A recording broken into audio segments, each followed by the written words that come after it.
Before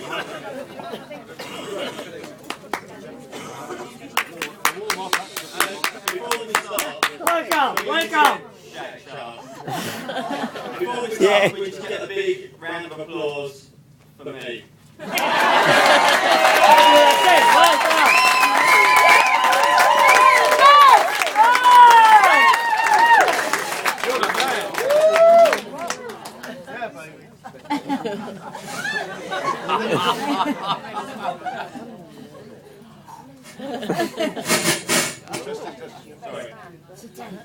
Sorry. It's fair to say there's one person in this room that's feeling anxious, nauseous, probably feeling a little bit like they regret being here, and would rather be anywhere else. To be fair, you feel the same if you just married Tony as well.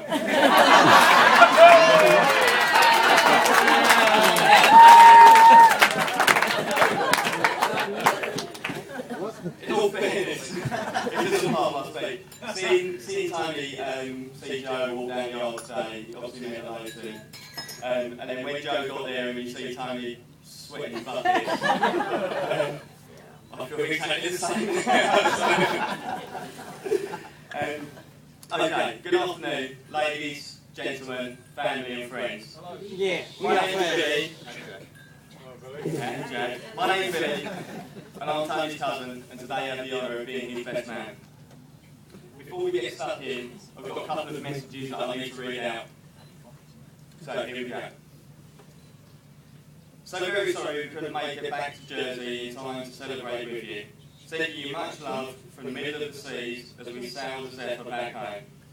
Wishing you many happy and fun years together. All my love, Colin.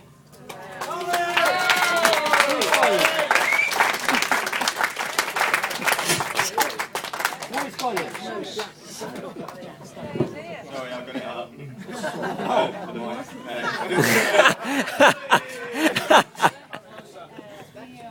Joe and Tony, this is your Zephyr. We've now sailed 3,700 miles to get back to the wedding. Unfortunately, we're now 200 miles away. And I can't believe you couldn't wait 2 more days. Given we're now missing the party, we've decided to turn around and go back. Hope you have a fantastic day. We'll raise a glass to you. All my best wishes. Dan, Zephyr out.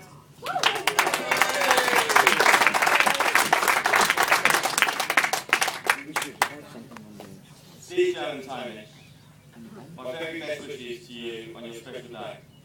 I'm really sorry I can't be there with you to celebrate, but I'm sure it'll be great fun. Possibly a bit quiet without me, which will please Ella, but above all, a day that you look back on and cherish forever. Good luck to you both. Love and bestest, Damien. Yeah! Come on, Damien!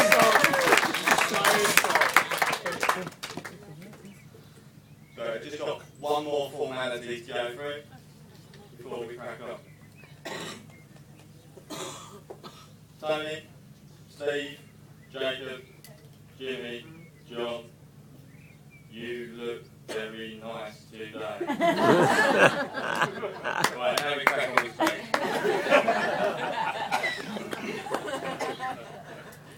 Right, for all of you here, I'm obviously a bit nervous, but I'm really going to try my best.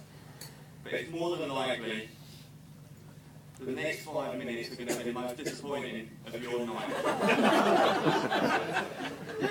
For Joe, the most disappointing 5 minutes of her night are going to come a bit later.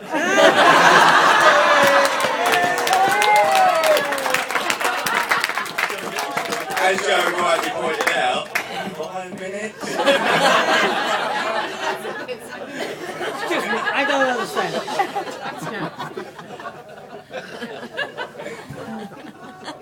Now, the majority of you here have known Tony since he moved to Jersey, so I think it's my duty as his best man to maybe fill you in on some of the stuff from before he moved to Jersey, which he probably tried to keep secret a lot of the way back in Essex. Anthony James Butters. Russell Reed Hospital on the 6th of December 1977. I asked his dad Jimmy what were the 3 most memorable moments during the last 34 and a half years since his birth. His answers were, in order of importance, number 1, 1981. Tony was 3 years old. Liverpool won the European Cup. Boring! Number 2, 1984. Tony was 6 years old. Liverpool won the European Cup. Still boring! Jack Sharp. I know.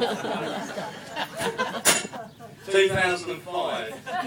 Sorry, number 3, 2005. Tony was now 27 years old. Liverpool won the Champions League. Now, after probably realising that he missed out some big moments, Jimmy pondered, had a drink, and then looked at me and said, "Can I have 2 more?" So, number 4, Tony moved out.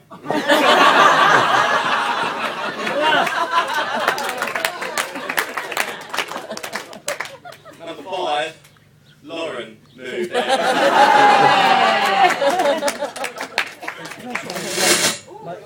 Sorry.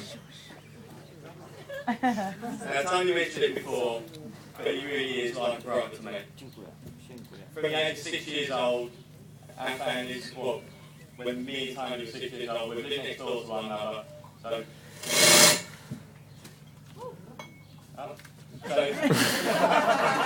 my mum and Tony's mum were sisters, and we grew up down the same road, living next door, from the age of 6 until Tony moved out many years later. It's probably fair to say that as kids we were inseparable.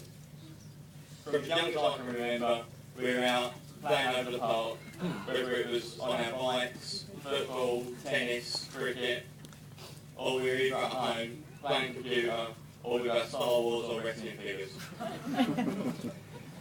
It's fair to say that me and Tony have always been quite competitive. We'd go over the park for a little friendly kickabout, and we'd come home 4 hours later, covered head to toe in mud, because neither of us would give up. Yeah. When we got home, our mums would let us in and then make us strip down to our pants on the porch before they let us go in the house. As probably most of you here know, Tony's always been a bit of a bad loser. Like always. And after I absolutely destroyed him on FIFA last night, I can say that he hasn't lost that trait. I'll drink to that, Phil. I think it's fair to say that me and Tony being inseparable really came into its own during the 6-week holidays. According to legend from our parents, we'd be locked in our room, well, if we weren't over the park, we'd be locked in our room solid for days, weeks at a time. We were playing on our computer, playing football games, trying to get one over on each other and generally being very competitive and not giving up. The only time we'd stop is when the phone would ring and whoever's house we was round, the other one would have to go home for dinner. And then half an hour later they'd come running back and we'd carry on. And we'd stay up all night and then sleep over and carry on. The only other time we get disturbed is after a few days, probably getting into a week to 2 weeks, one of our mums would come up and knock on the door and literally beg us to go and have a bath. Like I said, we hadn't left the room. Now some of you might not think Tony's the smartest man here, but he came up with an ingenious way of determining whether he needed a bath or not.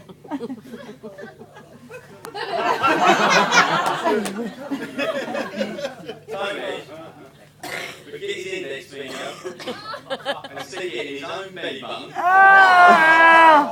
And if he could stand the smell, that meant he didn't need a bath.